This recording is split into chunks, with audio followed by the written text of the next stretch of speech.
শাশুড়ি মা না থাকায় ঝড় বৃষ্টির রাতে কি স্পেশাল রান্না করে খেলাম আমরা সবাই। হাই, কেমন আছো তোমরা সবাই? আশা করি তোমরা সবাই অনেক ভালো আছো, আর আমিও কিন্তু ভালোই আছি। সন্ধ্যাবেলা চা করে নিলাম, আর চা তো একজনই খাবে, তাই কিন্তু বাবার মাপের মতনই কিন্তু চা নিয়ে নিয়েছি। আর এদিকে দেখতেই পাচ্ছ কি পরিমাণে কিন্তু ঝড় নেমেছে।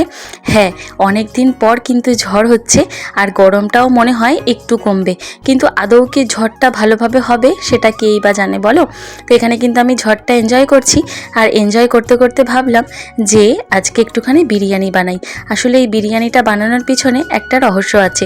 ওই যে চালটা দেখতে পারলে, ওই চালটা অনেক দিন আগের, চালটা একটু নষ্ট নষ্ট হয়ে যাচ্ছিল, তাই বর বলল আজকে বিরিয়ানি করতে, তাই সেটাই করে ফেললাম।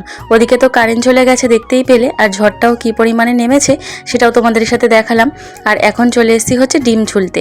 হ্যাঁ, ঠিকই ধরেছো, আজকে হবে এগ বিরিয়ানি। এই ঝড় বৃষ্টির রাতে কোথায় বা চিকেন পাবো বলো?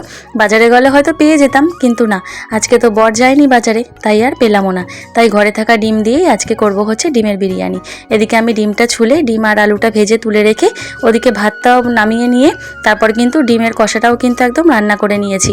আর এখন যেই বাসনগুলো জমেছিল সেগুলো বাসনগুলো একবারে মেজে জায়গাটাকে পরিষ্কার করে নিয়ে আমি কিন্তু এখানে রান্নাবান্নাগুলো করে রেডি করে রেখে এখন চলে যাচ্ছি হচ্ছে ঘরে একটু বসতে।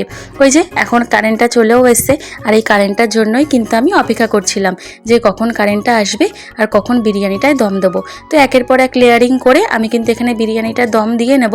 দেখতেই পাচ্ছ কীরকম করে বিরিয়ানিটা আমি রেডি করছি। যারা কম বেশি ঘরে বিরিয়ানি করো তারা তো জানোই যে বিরিয়ানি কিভাবে করতে হয়। বিরিয়ানিটা এখন দম দেওয়ার পালা। তো আমি এখানে গ্যাসের উপর একটা চাটু বসিয়ে গামলাটা বসিয়ে তার উপর কিন্তু শিলনোড়াটা চাপা দিয়ে রেখেছি। আটা মাখার আর সময় হয়নি, তাই আর অত ঝামেলা করিও নি। আর এখানে গপুকে ঘুম পাড়িয়ে এখন আমি শশাটাও কেটে নিয়েছি। পরে বরকে বলেছি যে শশা আনতে, তো শশাটা আনলে তখন সেটা কেটে নেবো। আর এদিকে দেখো কাজবাজ করতে করতে আমার কিন্তু এখানে বিরিয়ানিটা রেডি হয়ে গেছে। ঢাকনাটা খুলে দেখলাম কীরকম স্মেল বেরিয়েছে। স্মেল যা বেরিয়েছে একদম কিন্তু পুরো দোকানের মতো। আর দেখতেই পাচ্ছ আমার বিরিয়ানিটা কিন্তু কতটা সুন্দর হয়েছে। চলো, এখন বাজে রাত 10:30। এখন আমরা তিনজনে মিলে খাওয়া দাওয়া করে নিই। আর দেখতেই পাচ্ছ যে কি পরিমাণ কিন্তু বিরিয়ানিটা সুন্দর হয়েছে। আর ওই যে আমার বরের পাতে লাল দেখতে পাচ্ছ, ওটা হচ্ছে টমেটো সস। ও আর আমার ননদ দুজনেই কিন্তু বিরিয়ানির সাথে টমেটো সস খেতে খুব ভালোবাসে। আর আমার শ্বশুরমশাইয়ের তো বিরিয়ানির সাথে লঙ্কা লাগবেই, শুধুমাত্র বিরিয়ানির সাথে না, উনি যাই খাক না কেন তার সাথেই ওনার কাঁচা লঙ্কা লাগে। আর এই যে দেখো আমার বিরিয়ানি কিন্তু এখানে একদমই কিন্তু ঝরঝরে হয়েছে। কি সুন্দর পরিমাণটা হয়েছে না?